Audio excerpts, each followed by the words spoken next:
Assalamualaikum. In today's episode, we take a revisit a past upload on the application of Fleming's law in electromagnetism, specifically on the magnetic force exerted by two parallel superconducting wires to each other. Just hang on till the end of this video, watch and learn.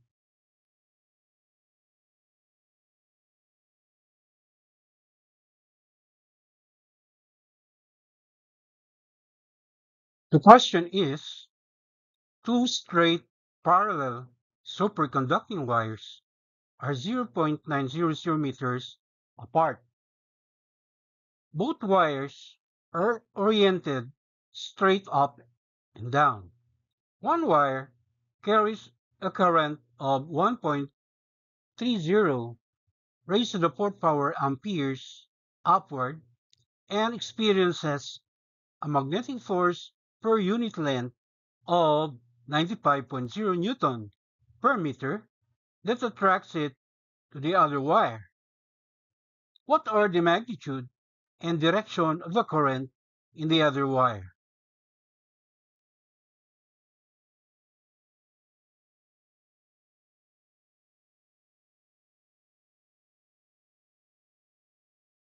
The two straight and parallel superconducting wires are oriented straight up and down, and they are 0.900 meters apart. Wire 1 carries a conventional current denoted by I sub 1 equal to 1.30 raised to the fourth power ampere and is directed upward. It experiences a magnetic force per unit length equal to 95.0 Newton per meter. This force is such that it is directed towards the other wire. So in our diagram, the direction of the force exerted on Y1 is towards Y2, right? So we can say that Y1 is being attracted towards Y2. And our target variable is the amount of current denoted by I sub 2 in the second wire. Also, we want to know what its direction will be.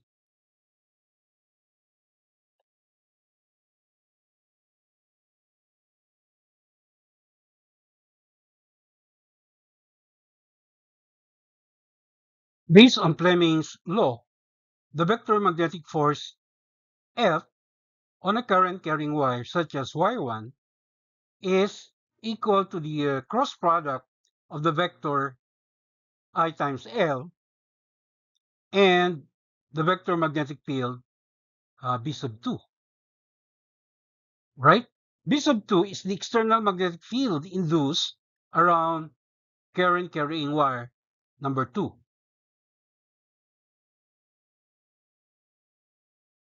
Since the magnetic force on wire 1, right, due to the magnetic field B2 is given and is directed towards wire 2, we can actually use what we call the Fleming's right-hand rule to determine the direction of the magnetic field B2, okay, at the location where wire 1 is, right? So, in applying this right-hand rule, first, you have to extend your four fingers, right, which represent the direction of the conventional current, right? And your thumb, your right hand thumb, all right, which represents the direction of the magnetic force, all right? So when you say extend your forefingers and your right thumb so that they are perpendicular to each other, right? So, uh, as emphasized here, uh,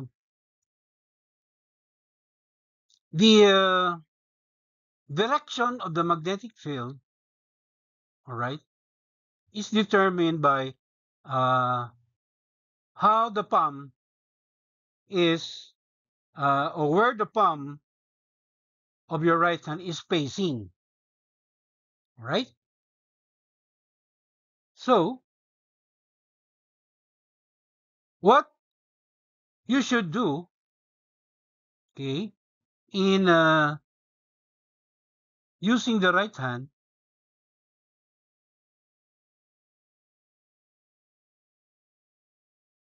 you have to point your forefingers to the current direction, while at the same time, your palm should be facing, all right, the direction of the magnetic field B sub 2.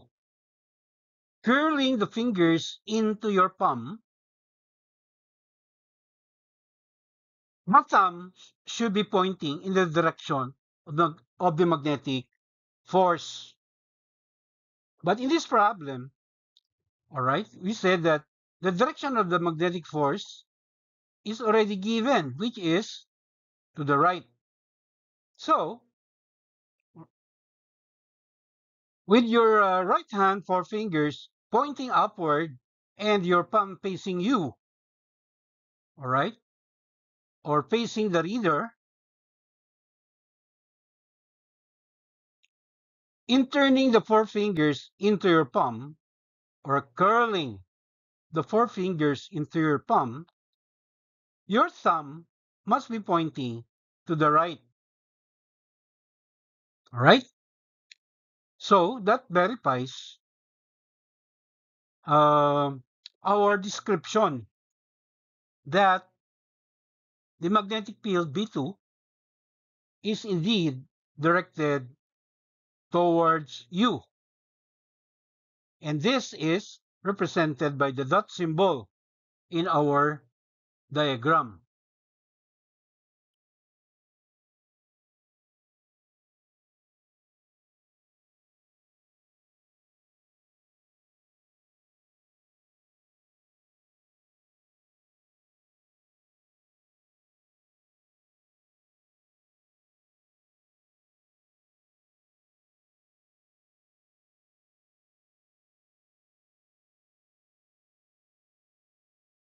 In the equation, F equals B2, okay, times I1 times L, right? The magnetic field B2, okay, is in fact expressed as the product of what we call the magnetic constant, mu naught, times the current I sub 2,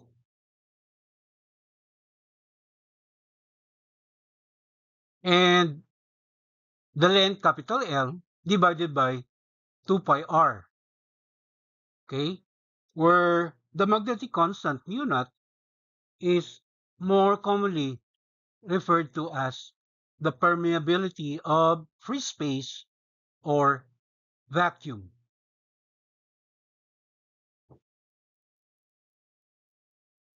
So, using the expression, all right, of the magnetic field B2 in terms of the magnetic constant mu naught, okay, we came up with this formula for the magnetic force per unit length, F over L, right? So F over L is just equal to the product of mu naught times the current in wire 1 and the current in wire 2 all right, all over 2 pi r.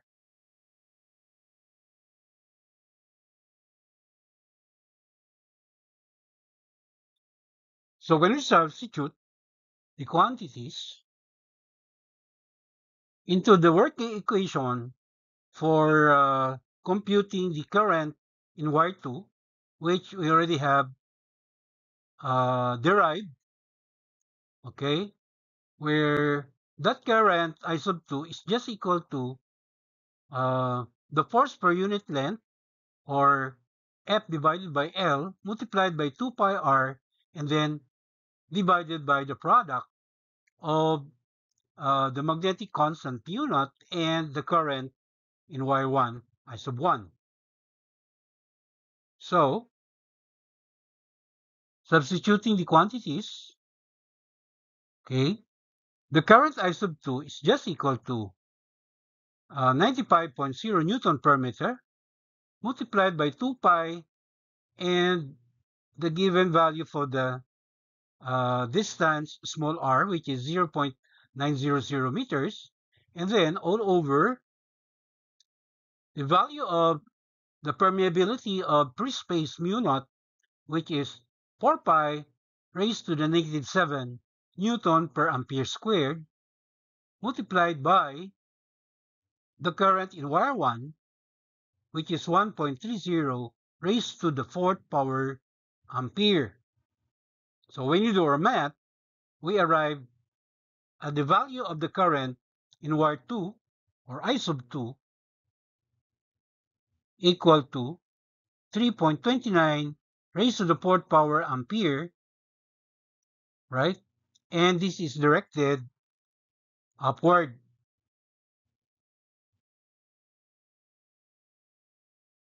All right. Uh, why is the direction of the current in wire 2 is upward, the same as the direction of the current in wire 1? The reason is that uh, the force that is exerted by the magnetic field B2, remember, the magnetic field B2 is the induced magnetic field around wire 2, all right? Which we said that the direction of the magnetic field B2 is towards the reader, all right?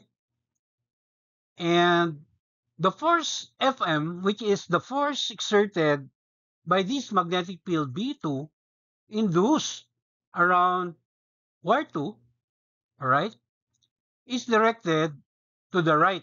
In other words, directed towards wire 2. So we said earlier that wire 1 is being attracted towards wire 2. Right? And the fact that there seems to be a force of attraction between the two wires, all right?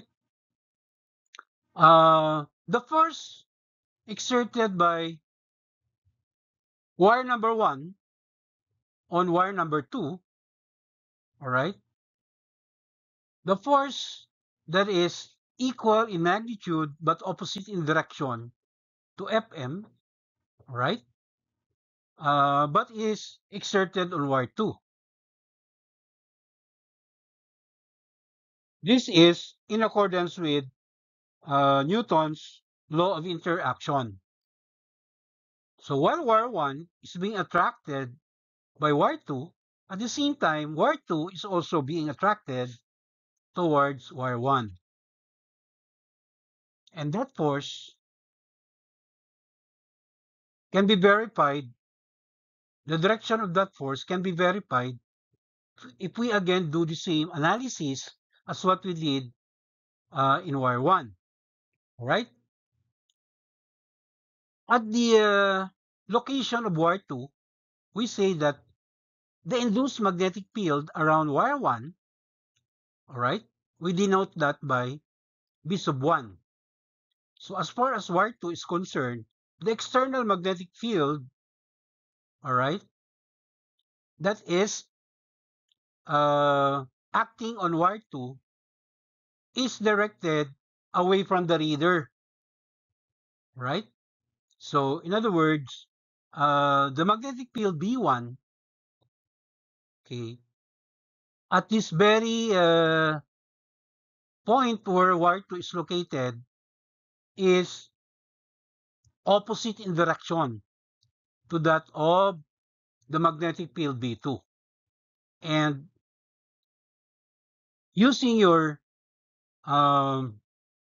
what we call right hand rule again, okay, for us to verify if the direction of the magnetic force exerted by the magnetic field B1 on the current carrying wire 2 is in fact directed towards Y1. All right?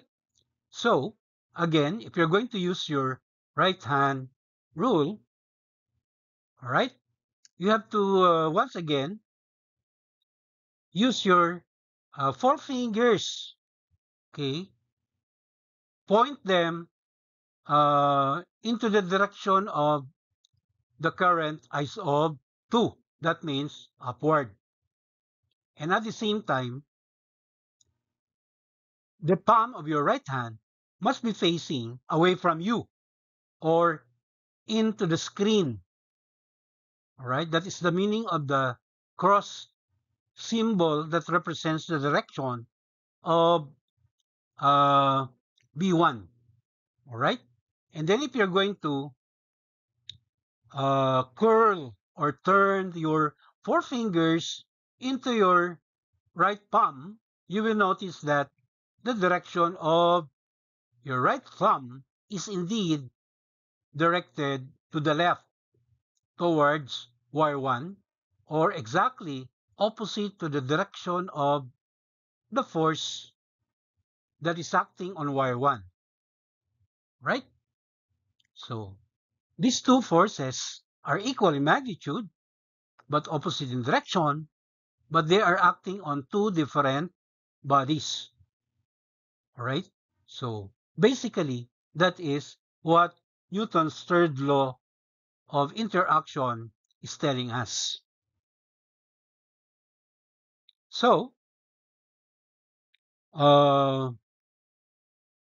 again, we just want to emphasize that when two current carrying wires, okay, that are parallel have their currents in the same direction, all right, like what we have here, wire 1 and wire 2 have their currents directed upward, right? So if they are a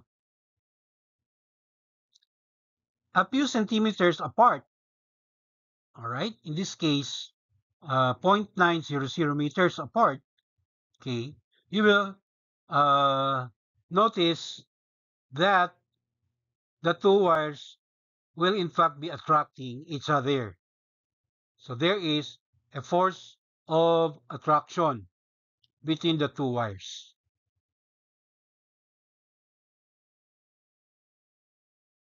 So that ends our video lesson for this topic. Till the next episode. Alright, mabuhay. MashaAllah.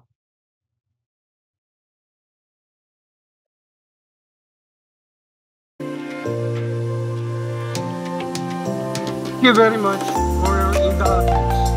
Please don't forget to subscribe